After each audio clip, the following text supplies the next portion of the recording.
Ano, pagod ka na? Pagod ka na bang makipaggitgitan sa mga bus na akala mo sa kanila ang kalsada? Sawa ka na ba sa stop and go na mga tricycle sa MacArthur? Kung taga Malolos ka o Kalapit Bayan at paluwas ka ng Caloocan o Manila, baka ito na ang solusyon sa morning stress mo. Ngayon, iiwas tayo sa highway. Dadaan tayo sa Obando. Alam nyo ba na nabanggit ang bayan ng Obando sa nobela ni Jose Rizal? Sa Noli Me Tangere, dito namanata ang ina ni Maria Clara na si Doña Pia Alba upang magkaanak. Bukod sa makasaysayang bahaging ito, ang Obando ay mayroon ding direktang ruta o kalsada na nagdudugtong nito patungo sa monumento, Caloocan. Kaya, halina mga ka-founders at ating tuklasin ang rutang Obando pa Caloocan. Obando! Madilim pa ang langit, gising na ang makina. Helmet ay suot, sapatos ay handa na. Pero pagdating sa kanto, tila hihinto ang mundo. Sa MacArthur Highway, dito na nagsisimula ang gulo. Nakikipagpadintero sa bus na kala mo ay hari. Bicycle na biglang hihinto, wala man lang pasabi. Usok ng truck pumapasok sa loob ng baga. Pagod na ang isip. Good morning mga ka-Thunders! Welcome back sa ating channel. Since paubando tayo, try natin dito dumaan sa kanto ng Santor. Dito lang to sa may malapit sa Santa Isabel. Paglagpas mo ng kanto ng Santa Isabel, yung susunod na kanto, pakanan. After mong kumanan sa kanto ng Santor, dire-diretso lang naman yung kalsada dito. Natanong nyo na itong gasolinahan nito sa kayong may isang chapel dito. Petrogas, gasolina ng Petrogas. Ang mahal ng gasolina, 83. Kayong kakaliwa kasi papuntang papuntang Tabang. Diretso lang kayo. Ito yung kasi si Google Map kuminsan sinasabi kumaliwa. Papuntang Tabang yun, papupuntahin kayo sa MacArthur. Gusto nyo dito sa magka-T, letter T na kalsada. Huwag kayong kaliwa kayo, kaliwa. Dito. Right turn kayo dito. Ang pakaliwa na yan, papunta din yan ng Tabang. So kaliwa kayo dito.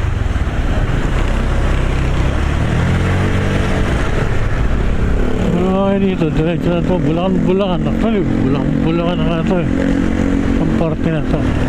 Ganun kalapit ang Bulacan sa Malolos. Kung dito ka dadaan, unlike dun, kung ikot ka dun sa bayan, daanan mo pa yung bayan ng Atnag, Papasahan, at Timbo, Mambog. Medyo malayo yun. Medyo masigip. Maraming dun maraming tricycle dun. Unlike dito, Bulacan na to, bilis. Madadaanan natin dito yung sikat na gawa ng tinapay na Marby. Ang Marby Food Ventures Corporation ay isa sa pinakasikat na kumpanya ng tinapay sa Pilipinas. Itinatag ito noong 1976 at kilala sa kanilang tagline na Quality Baking Traditions. Ang kanilang pangunahing planta ay matatagpuan sa Bulacan at bukas ito ng 24 oras para masiguro ang sariwang supply ng tinapay araw-araw. Nagsimula ito bilang maliit na negosyo nina Mario at Baby Valderrama noong 1976 gamit ang puhunan na 1,700. After sa Marby ay may nadaanan tayong murang bilihan ng mangga. Bili tayo kay nanay ng mangga.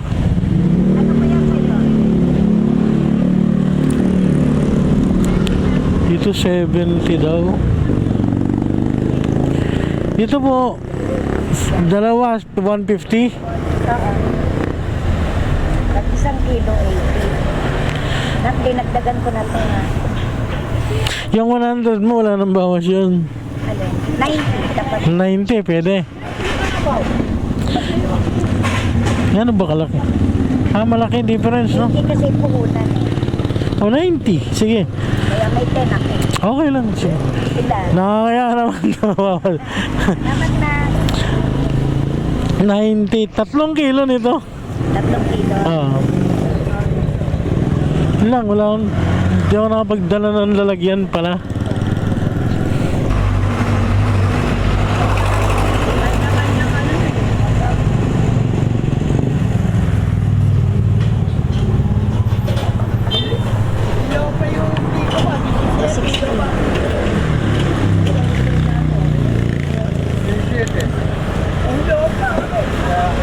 Yan po ka. Dito, 2 kilo. Bali, 270 ano? Saka 150. Teka dito.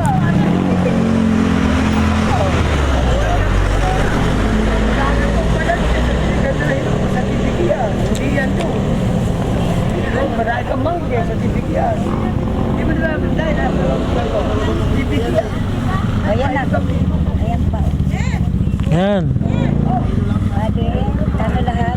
270, saka 150. 50. 270 tsaka 150. 420. 420. 420. Oo. Kaliwa na tayo dito. Pag kumanan ka doon, pupunta ka Malolos. So, dapat kaliwa ka dito. Ito yung pupunta na Bando.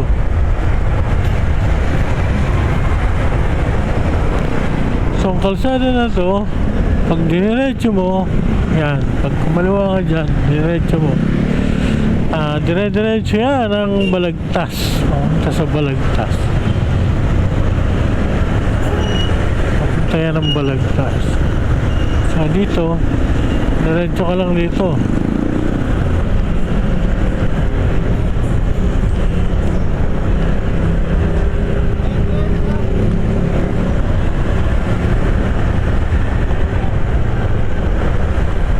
Kanan ka dito. Ito lang medyo matami kasi nga bayan, Pagbayanan. Ito yung pinakapalengke ng Bulacan. Kalagpas mo naman dito isa.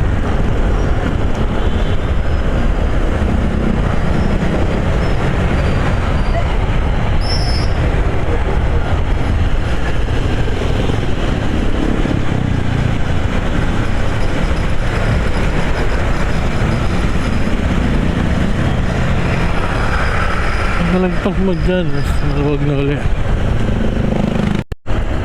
Nakakantend ang isa. Tanghali na. Dito na tayo sa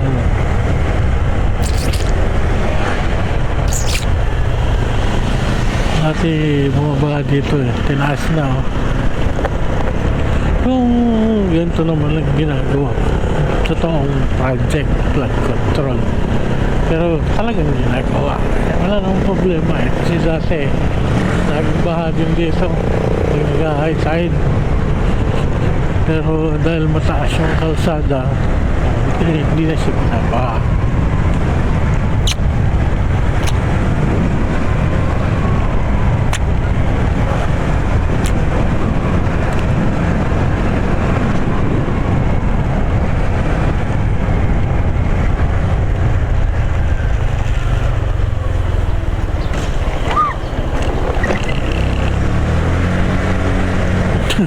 Tapos kasi nagtataka na ako, ba't hindi pa pinagdugtong? Hindi pa pinagdugtong mo. Nagyan pa ng mababa.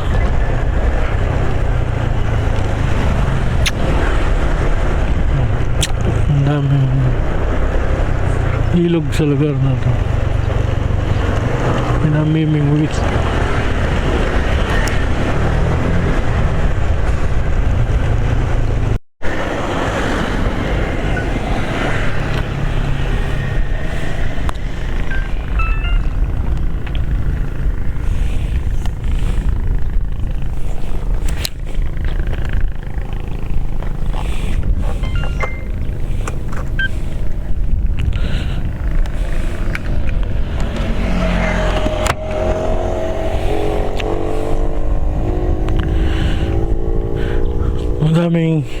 madaming namimingwit sa lugar na to.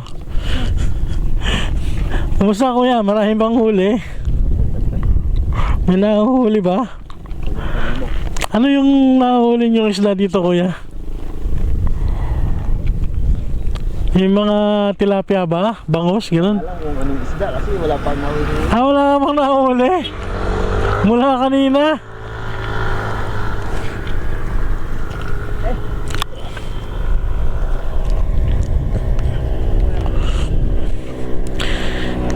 Interviewin natin sila kuya. Kuya, ano pinapain mo? Kuya? Arena. Ay, Arena. May nakahuli na po kayo? Wala pa. Ayun, arroyo. Meron ha? Arroyo.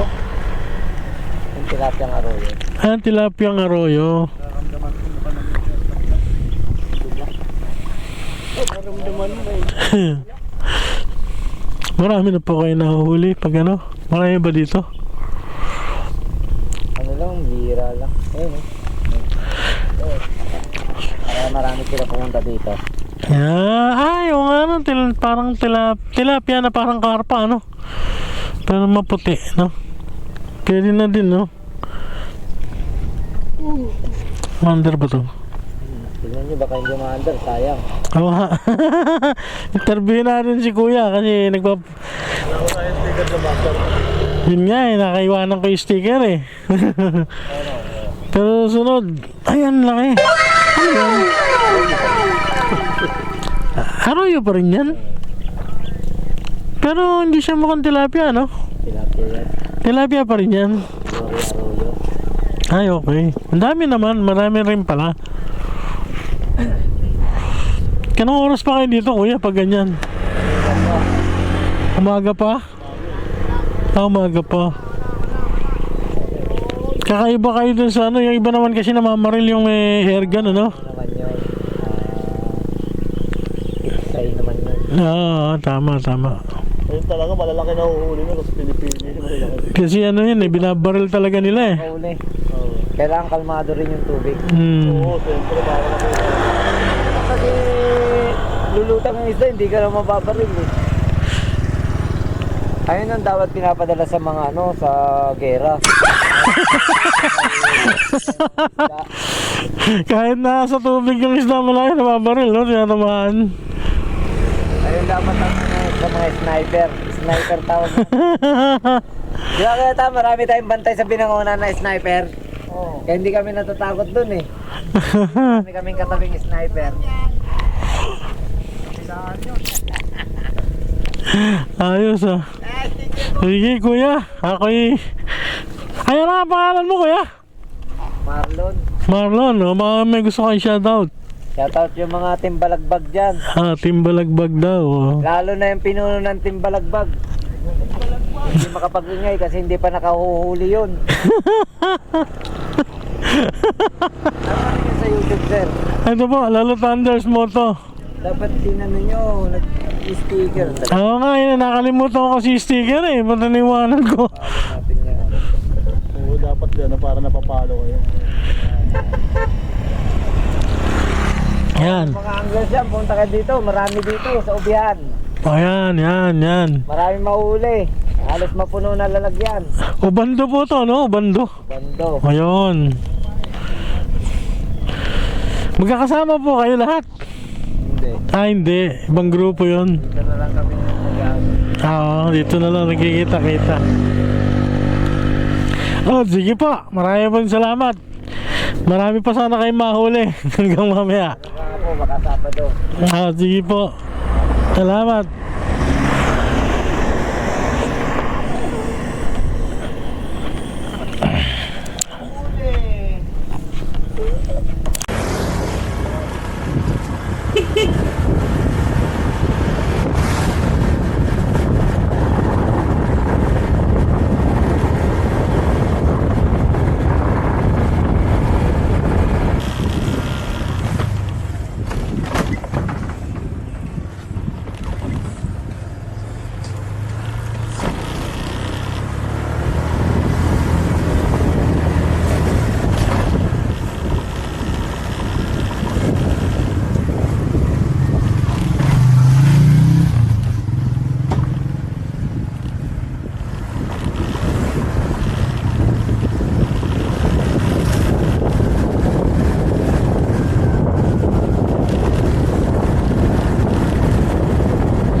tayo dito kay Papa Burger. Na Big Group. Yung palatandaan ng kanto. Yan, pagkaliwa nyo, diretso lang kayo. May malalagpasan kayong cemetery.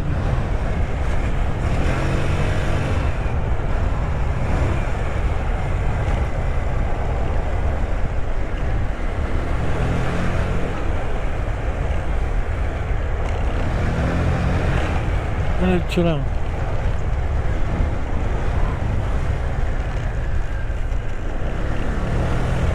Yan. Nalagpasan nyo itong cemetery na to.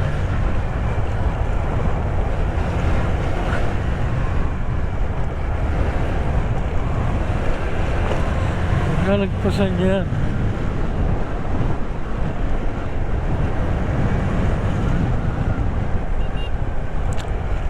Dito isa na.